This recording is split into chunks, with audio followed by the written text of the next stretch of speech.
เป็นวินหัวอะไรต้องขออะไรบ้างเนี่ยหาหมดยากเย็บที่สุดเป็นวินไปเจ็บหัวเป็นวินแบบขึ้นชิวูกูขึ้นน้ำหนามือตึ๊บเลยมือกูเป็นยังเลยนั่งรถกับเป็นวินอุ่นไปขึ้นชิวู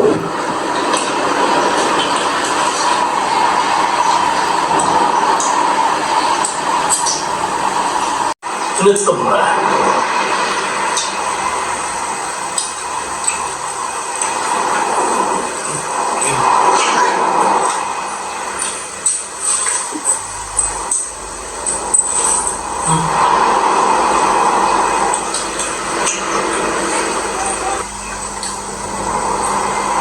ไม่อยากเหยียดขาเลยพี่น้องเลยขาไม่มีปวดขานั่งก็อะไรก็ปวดขาออกไปมันเป็นแล้วลูกบอกเขาช่วยเกลือเลยเกลือกินบ้าง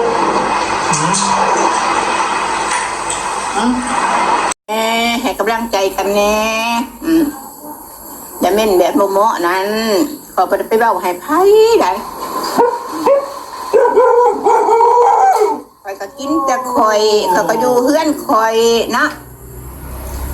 ขอไปด่าไพ่ได้พอได้เบ้าให้ไพ่ได้ซุ้มเจ้าเนี่ยมีแคมมาเบ้าใส่ข่อยขอประจักษ์ซุ้มเจ้าเด้อ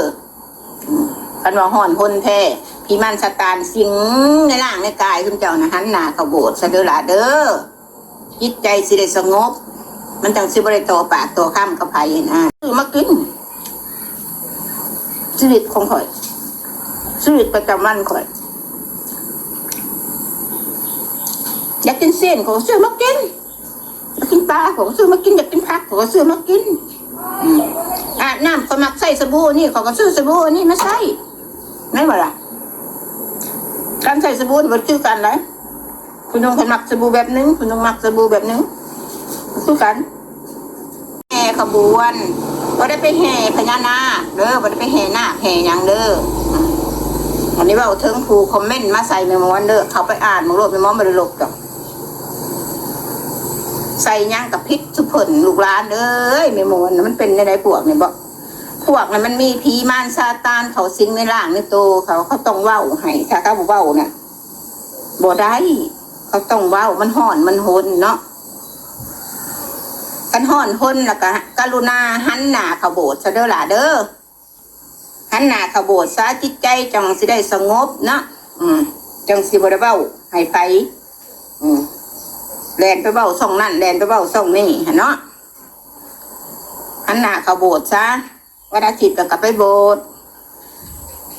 จนจะได้อาบน้ำล้างบาปให้ว่าซั่นซะไปปึ๊บเพิ่นก็สิอาบน้ำล้างบาปให้โลดแหละคนเขาไปที่แรกนะพระอาจารย์เพิ่นอาบน้ำให้เลยล้างบาปมาสั่นซะเนาะเจ็ดสมเมาในนั้นในนี่สุดก็สุดข่อยเสือก็เสือข่อยสินข่อยเนาะมันเป็นยังแหละแต่ละสุดก็สุดเลยเบิ่งแต่ละสุดเนี่ยก็บ่ได้เคยว่าด่าให้นันด่านั่นนี่เนาะเฮ็ดคลิปก็ธรรมดาก็บ่ได้เคยด่าเด้อไม่ได้ด่า